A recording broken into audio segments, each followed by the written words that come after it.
Bueno, hoy os voy a hablar sobre una de las olas del movimiento feminista. Nos tenemos que situar en los años 60. En los años 60, el movimiento feminista decidió tomar un nuevo camino, ya que, bueno, aparentemente se había conseguido cierta igualdad jurídica entre los hombres y las mujeres. Esta igualdad jurídica se vio reflejada a nivel político y a nivel económico. Es decir, hubo mujeres que consiguieron el derecho a voto y mujeres que consiguieron ser económicamente independientes. He dicho que lo consiguieron aparentemente porque, bueno, estos nuevos derechos se consiguieron solo para unas pocas mujeres y en pocos lugares del mundo. Por lo tanto, tampoco se puede decir que consiguiesen aquí una gran victoria gigante, pero bueno, paso a paso. Hoy no me voy a centrar en estas mujeres que se quedaron relegadas de los nuevos derechos, sino que nos vamos a quedar hablando pues, de las primeras mujeres que consiguieron sus primeros derechos hacia la igualdad con el hombre y tal. Entonces, pues bueno, estas mujeres una vez pues consiguieron votar y ser económicamente independientes,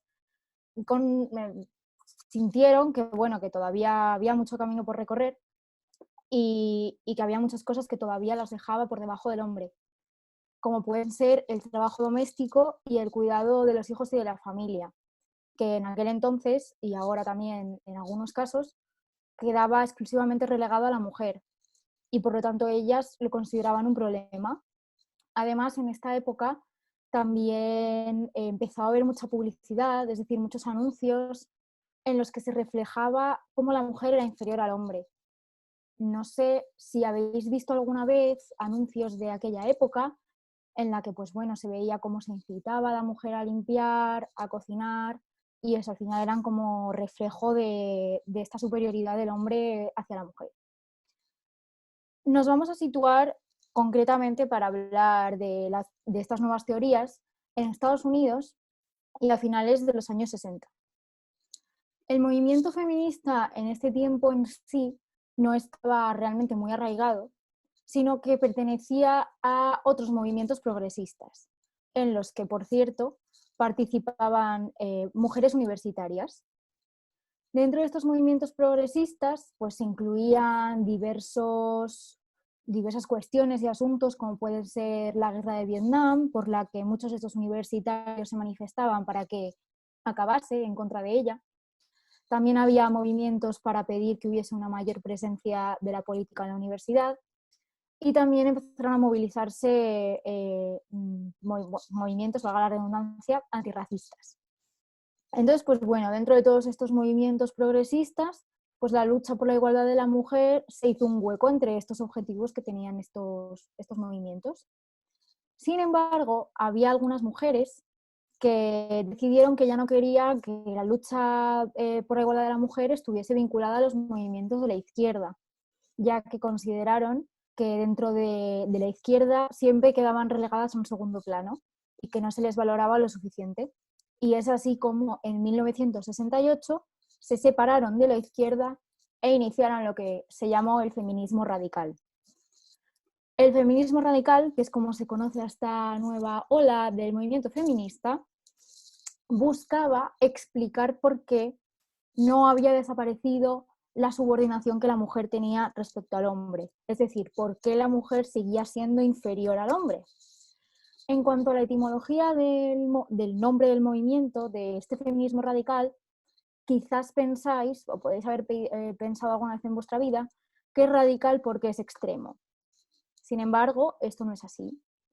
Se llama feminismo radical porque lo que quiere centrarse es en la raíz del problema, raíz radical. Y bueno, ellas consideraron que la raíz del problema era que que la supremacía del hombre era absoluta en el ámbito de la sexualidad y de la reproducción. Además, ellas consideraron, y en esto tengo que estar de acuerdo, que esta supremacía en la sexualidad acababa derivando en una violencia física brutal que el hombre puede ejercer sobre la mujer, como pueden ser la de las violaciones sexuales. Por lo tanto, ellas, que veían la sexualidad como la raíz del problema de su inferioridad, decidieron que lo que había que hacer era romper cualquier barrera de servidumbre sexual. Por lo tanto, dicho todo esto, vamos a recapitular un poco en qué consistía el feminismo radical. Pues bien, el feminismo radical era un movimiento que estaba formado por mujeres jóvenes, blancas, con educación, de clase media y heterosexuales. Como podéis ver, digamos que son las mujeres con privilegios, con más privilegios dentro de lo que viene siendo todas las mujeres y todos los tipos de mujeres que hay. Por eso anteriormente decía que aparentemente, porque bueno, estas mujeres son las únicas que se vieron beneficiadas de este movimiento. El resto todavía se quedaron muy abajo en la escala de privilegios. Total, que estas mujeres pues se reunían, formaban grupos para debatir, realizaban confesiones, compartían experiencias y analizaban tanto las teorías clásicas como las teorías modernas que se habían escrito en torno al movimiento feminista. Como ya hemos dicho anteriormente, la sexualidad estaba dentro de sus reflexiones, era el centro en torno a lo que giraba todo de lo que hablaban. Y, como también he dicho antes, era la razón, era el origen de por qué la mujer seguía siendo inferior al hombre. La inspiración que tuvieron estas mujeres se basó en Simone de Beauvoir, no sé si la conocen, es una gran estudiosa del movimiento feminista, escribió El segundo sexo, un gran libro sobre feminismo. Y bueno, estas mujeres resulta que eran como Simone de Beauvoir, eran mujeres libres, que tenían una independencia política, económica y que además eran independientes sexualmente. Sus teorías están explicadas, explicadas desde dos puntos de vista. Por un lado, las explican desde un punto de vista socialista y marxista, y también encontramos teorías explicadas desde el psicoanálisis. Sea como fuere, lo que quieren estas mujeres es romper con todo tipo de teoría anterior, partir de cero, eliminar todo lo que se ha escrito anterior sobre el feminismo, ya que consideran que no vale, porque el principal problema de todas las explotaciones que hay en el mundo se deriva de la supremacía masculina. Es decir, ya no estamos hablando solo de la influencia que tiene la supremacía masculina sobre las mujeres, sino que todo tipo de explotación deriva y tiene su origen en la supremacía masculina. Ahora os voy a hablar de tres escritoras y de sus tres libros que escribieron para explicaros un poco como más ejemplos de cómo se manifestaban estas creencias en sus teorías. La primera escritora de la que os voy a hablar se llama Kate Millett y escribió un libro que se llama Política sexual. En este libro ella analiza el sexismo y considera que el sexismo nace de lo social y de lo cultural, es decir, no es algo natural, sino que viene derivado de la sociedad en la que vivimos. Además, estas actitudes sexistas perpetúan el hecho o hacen que el hombre crea que la mujer es simplemente un mero objeto sexual que se puede usar y maltratar a su propia voluntad. Esto, que a mí me costó un poco entenderlo, lo comenzó a valorar como un hecho político. Me explico. Considera que el sexismo es el centro de todo el sistema patriarcal. ¿Sabéis el sistema patriarcal? Pues en su centro está el sexismo. Y las mujeres, ella en concreto, comienza a considerar que las relaciones sexuales entre un hombre y una mujer son un hecho político. Que sea un hecho político significa que es la confirmación de que el hombre domina a la mujer. Es decir, en las relaciones sexuales se manifiesta, la forma en la que estaban planteadas en ese momento, se manifiesta que el hombre es superior a la mujer. La siguiente escritora de la que os voy a hablar es Shulamit Firestone y escribió La dialéctica del sexo. En este libro, ella habla de que la inferioridad de la mujer se debe a una diferencia biológica. Pero exactamente qué diferencia biológica, veamos, está basado en el parto y el hecho de dar a luz y el hecho de ser madre. Eso es algo que es biológico, innegablemente, y además esto hace que como mujer pues tengas que dedicarle una especial atención a tus hijos de forma biológica, me refiero, darle el pecho, tienes que descansar más tiempo, cosa que no tiene que hacer el hombre, porque pues es biología. El caso es que Shulamit Firestone considera que esta diferencia biológica, esta necesidad que tiene la mujer de pasar más tiempo con sus hijos, una necesidad biológica, repito, hace que el hombre se crezca en su superioridad.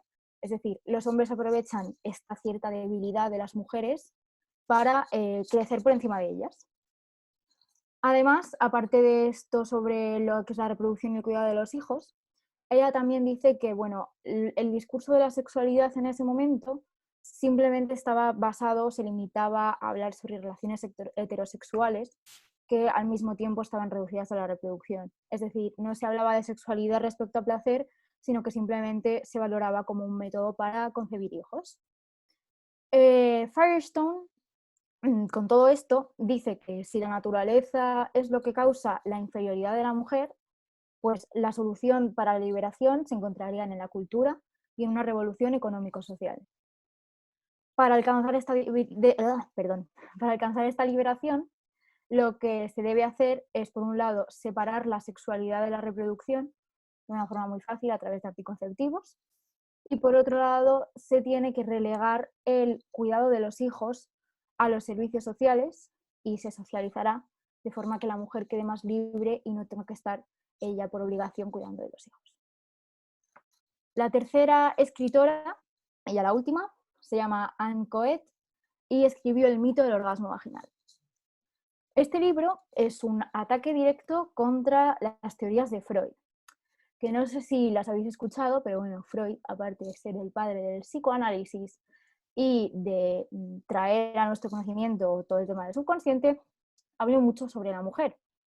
En concreto, creó un mito basado en dos tipos de orgasmos femeninos, el orgasmo vaginal y el orgasmo clitoriano.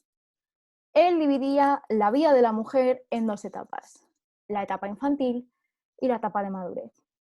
Y consideraba que una mujer pasaba de una etapa a otra a través del orgasmo vaginal.